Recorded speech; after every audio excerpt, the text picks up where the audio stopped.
lighting up our skies for the first time back in April 2020, and now fully operational in a number of British homes. The revolutionary US-based satellite broadband service Starlink will be widely available in the UK. Owned by billionaire entrepreneur Elon Musk and run through his commercial aerospace company SpaceX, the project aims to beam strong broadband connections across the globe using a network of thousands of satellites. And back down on Earth, the Starlink broadband router, technically a satellite dish, has now been approved by UK regulators for consumer use, marking a significant step forward in connecting our homes to the upper atmosphere. As a result, it's safe to say Starlink broadband will be a very real option for us quite soon. But how exactly does it work? How fast will it be? And how expensive is it? Read on to find out more. How does Starlink work? Satellite broadband as we know it today uses a lot of the same technology you already benefit from on a day-to-day basis, like satellite TV and GPS. However, that technology can't be relied on to fit the modern-day demand for broadband, due to the limited amount of data it can transmit at any given time. To ensure much faster satellite broadband speeds, Starlink instead transmits data through lasers, which like fiber optic broadband means it travels at light speed, the fastest possible pace anything can physically move. While fiber optic cables rely on pulses of light rather than lasers to work, both methods allow for roughly similar broadband speeds. In order to ensure the laser signal is both robust and broad, an individual Starlink satellite will work with 4 others in its nearby network to provide a reliable connection. This means there needs to be an extensive network of them orbiting the globe in order for the coverage to be truly widespread. For the first part of the project, this means as many as 12,000 satellites will be launching into low Earth orbit over the coming years, but if it sees continued success, this could expand to a total of 42,000. Numbers like this can appear quite intimidating, especially given that we're already facing a problem with the amount of space debris currently circling our planet, an issue that could impact future launches and damage working satellites if uncontrolled.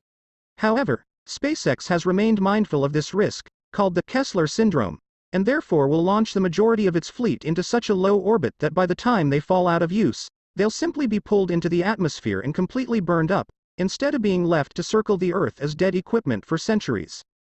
How fast is Starlink internet? The satellite broadband you can currently get is typically a lot slower than any existing form of traditional broadband, due to the high latency of the type of signal it uses and the distance from the satellite to the user's dish. However, with Starlink, the use of lasers to transmit data allows it to provide a significantly faster satellite internet connection than ever before seen.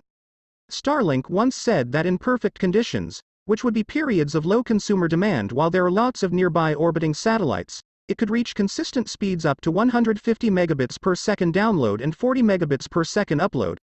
A recent test with the US Air Force even saw it hit ultra-fast speeds of 600 megabits per second, though it's currently unclear if consumers will have the infrastructure available to achieve the same level. SpaceX itself tells users to expect between 50 to 150 megabits per second.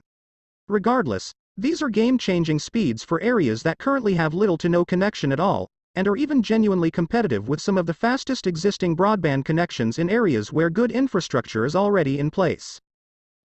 Go live. It has, in places. The first fully operational rollout of Starlink was a private beta test in areas of high latitude across the northern United States and Canada, and it has rapidly grown since. So far in 2021, we've seen a widespread expansion of Starlink, as more satellites are launched and more countries approve its commercial operations.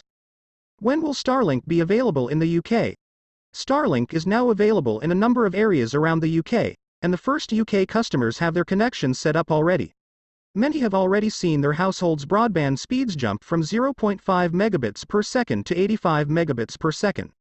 Recently, Starlink secured a license for its third UK-based satellite hub on the Isle of Man. Once operational, this will be enough to cover the entirety of the UK with its internet, so Starlink availability is a lot closer than you think. Additionally, the UK government is pursuing its own satellite broadband venture in the form of OneWeb, a formerly bankrupt competitor to Starlink that it acquired in an attempt to create an orbiting broadband network on this side of the Atlantic. The purchase was a lifeline for OneWeb, who will now be headquartered in London as it looks to increase its own fleet of 48,000 orbiting satellites.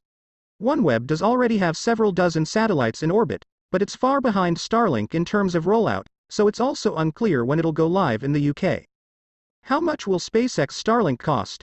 Starlink's beta project is said to have an upfront cost of £439, or $600, for equipment and setup, and a subscription cost of £84, $120, per month thereafter, much more expensive than any other currently accessible form of broadband. It's worth noting that these are prices for areas that already have ample broadband infrastructure in place. It's likely that the service will be a lot more affordable for developing areas that have little access to broadband right now. The cost would also be a little more reasonable for the inevitable group of early tech adopters and followers of Elon Musk himself, many of whom desire Starlink simply because of the revolutionary technology and the popular character that's backing it. Starlink controversies. As with any radical project led by Musk, Starlink has two main causes for concern. Space debris. While Starlink does plan on limiting its contribution to space junk, the very act of launching tens of thousands of satellites into orbit in the short space of a few years is very concerning for many, especially given that we're still in the early stages of developing technology to remove all the existing debris of dead satellites still orbiting the planet, which is already proving a problem. It's easy to see on the surface how this could be counterproductive towards those efforts.